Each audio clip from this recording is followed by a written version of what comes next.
ఇప్పుడు మొన్న బీసీ రిజర్వేషన్లు ఒక నాటకానికి తెరదీశాడు రేవంత్ రెడ్డి.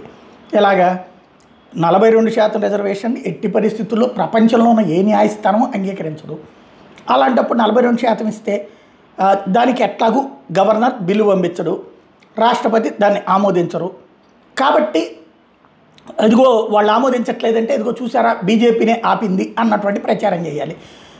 బీఆర్ఎస్ వాళ్ళు కూడా వాళ్ళతో కలిసి ఉండటం వల్ల ఇలా చేస్తున్నారని ప్రచారం చేయాలి. బీసీలని అందులో మోసం చేయాలి, బీసీలను తప్పుదో పట్టించాలి అన్నటువంటి ఎత్తుగడ. ఎందుకంటే సుప్రీంకోర్టే చెప్పింది, రాజ్యాంగ ధర్మాసనమే చెప్పింది 50% దాటడానికి వీల్లేదు అన్నటువంటి.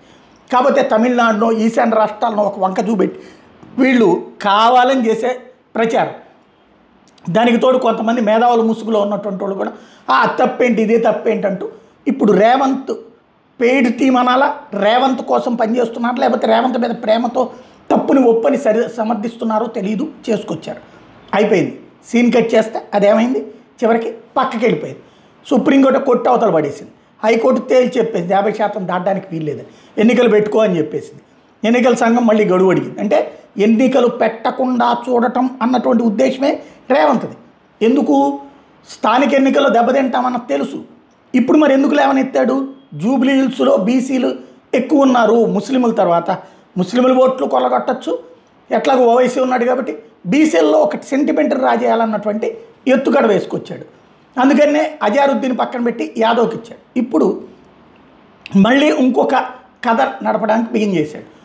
ఇప్పుడు ఎలక్షన్ కోడ్ అమల్లో ఉంది. ఎలక్షన్ కోడ్ అమల్లో ఉండగా ఓటర్లను ప్రభావితం చేసే అంశాల మీద నిర్ణయం తీసుకోకూడదు. ఈవెన్ కేంద్ర ప్రభుత్వం కూడా సంక్షేమ పథకాలు లాంటివి అమలు చేయకుండా ఆపే ఇచ్చింది. బీహార్ ఎన్నికలు అయ్యేదాకా ఏం చేయడానికి వీల్లేదని చెప్పేసి ఎన్నికల సంఘం. అట్లాంటి దశలో మంత్రివర్గం విస్తరణ ప్రకటించి అజారుద్దీన్ మంత్రి పదవి ఇవ్వబోతున్నాం, ఎమ్మెల్సీ ఇచ్చి అని చెప్పారు. అజారుద్దీన్ పరిగెత్తుకుంటూ వెళ్ళి రేవంత్ రెడ్డి షేక్ హ్యాండ్ ఇచ్చేసి థ్యాంక్స్ భయ్యా అని చెప్పుకొచ్చాడు. ఇంతకీ ఇప్పుడు సాధ్యమా? అది ఇదే ఓటర్లను ప్రభావితం చేసేటటువంటి అంశమే కదా. ఇది హామీ ఇవ్వచ్చు కావాలని, కానీ ఇప్పుడు చేస్తానంట. ఇప్పుడు గవర్నర్ని అపాయింట్మెంట్ అడుగుతారు ఇట్లా ప్రమాణ స్వీకారానికి అన్నటువంటి. దానికి గవర్నర్ ఈ టైంలో చేయొచ్చా లేదా అన్నటువంటి దాని మీద ఆయనే న్యాయ నిపుణుల ఒపీనియన్ అడగచ్చు. లేదా ఇప్పుడు బీజేపీ వాళ్ళు దాన్ని అబ్జెక్టరైజ్ చేస్తూ తీసుకెళ్ళి వింతపత్రం ఇస్తారు. అదిగో చూసారా, ఇప్పుడు దానికి అప్పుడు లీగల్ ఒపీనియన్ అడగచ్చు గవర్నర్. అడిగినప్పుడు ఆపుతారు. రూల్ ప్రకారం అయితే ఎన్నికల సంఘం పర్మిషన్ తీసుకోమంటారు. ఎన్నికల సంఘం ఇవ్వదు. అదిగో చూసారా బీజేపీ ఎన్నికల సంఘం వీళ్ళందరూ ఒకటే కలిసేసి బీసీలను ఆపారు, ఏది వీళ్ళని ఆపారు, ముస్లింలను ఆపారు అన్నటువంటిది ఎత్తుగడ తీసుకురావడానికి ఒక ఎత్తుగడగా సాగుతోంది. అంటే గవర్నర్ని అడ్డుపెట్టి బీజేపీని ఇరకాటంలో పెట్టడం. రెండవది సక్సెస్ అయితే అంటే ఒక్క దెబ్బకి 2 పెట్టలు.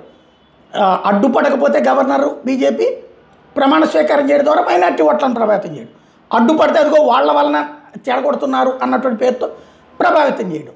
ఇది రేవంత్ వ్యూహంగా కనబడుతోంది.